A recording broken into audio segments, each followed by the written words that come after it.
ఇటీవల కేంద్ర హోంశాఖ సహాయ మంత్రి బండి సంజయ్ కుమారుడు భగీరథ్పై నమోదైన లైంగిక వేధింపుల కేసుకు సంబంధించి అతన్ని వెంటనే అదుపులో తీసుకోవాలని బీఆర్ఎస్ మహిళా విభాగం అధ్యక్షురాలు తొల ఉమా డిమాండ్ చేశారు. ఈ ఘటనకు నైతిక బాధ్యత వహిస్తూ తన మంత్రి పదవికి రాజీనామా చేసి క్షమాపణ చెప్పాలని డిమాండ్ చేశారు. ఈ సందర్భంగా తెలంగాణ మహిళా కమిషన్ కార్యదర్శి పద్మజను బీఆర్ఎస్ మహిళా విభాగం నేతలు కలిసి వెంటనే చర్యలు తీసుకోవాలని కోరుతూ వినతి పత్రాన్ని అందజేశారు. ఇటీవల బండి సంజయ్ కుమారుడు భగీరథ్ ఓ యువతి పట్ల అసభ్యంగా ప్రవర్తించిన కేసులో పేట్ బషీరాబాద్ పిఎస్లో ఫోక్సో చట్టం కింద కేసు నమోదు కాగా అతన్ని అరెస్ట్ చేసి శిక్షించాలని డిమాండ్ చేశారు. భగీరథ్ను పోలీసులు అదుపులోకి తీసుకుని కేసుపై సమగ్ర దర్యాప్తు చేపట్టాలని కోరారు. రాష్ట్రంలో ముఖ్యమంత్రి రేవంత్ రెడ్డి హోంశాఖను తన వద్దనే పెట్టుకుని భాజపా కొమ్ము కాస్తున్నారని ఆరోపించారు. మైనర్ బాలిక పట్ల అసభ్యంగా ప్రవర్తించి ఆమెను లైంగికంగా వేధించడం బాధాకరమని, తిరిగి వారిని భయపెట్టి ప్రయత్నం చేస్తున్నారని అన్నారు. ఈ కేసులో భగీరథ్ను అరెస్ట్ చేసే వరకు పోరాటం చేస్తామని హెచ్చరించారు.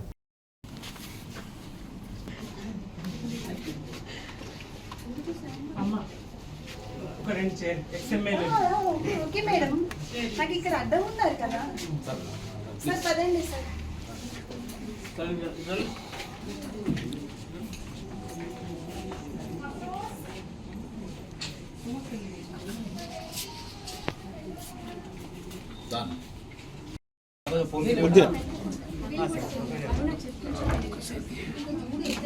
మేడం ఉమా మేడం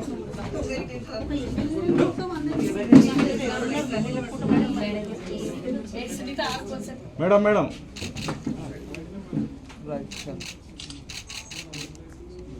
ఓకే నమస్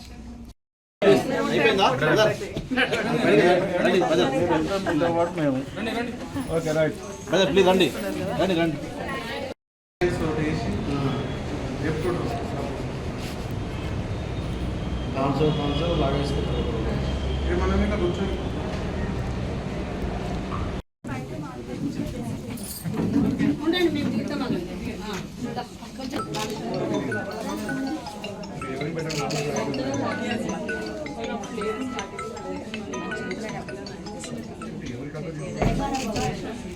ఓకే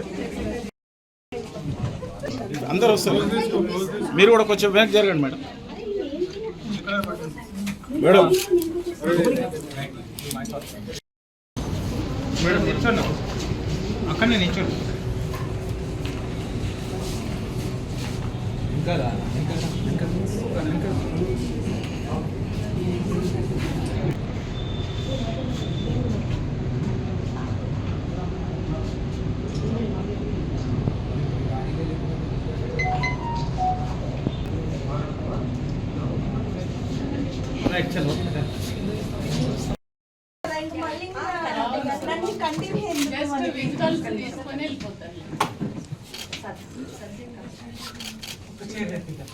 తీసుకోరా తీసుకోండి.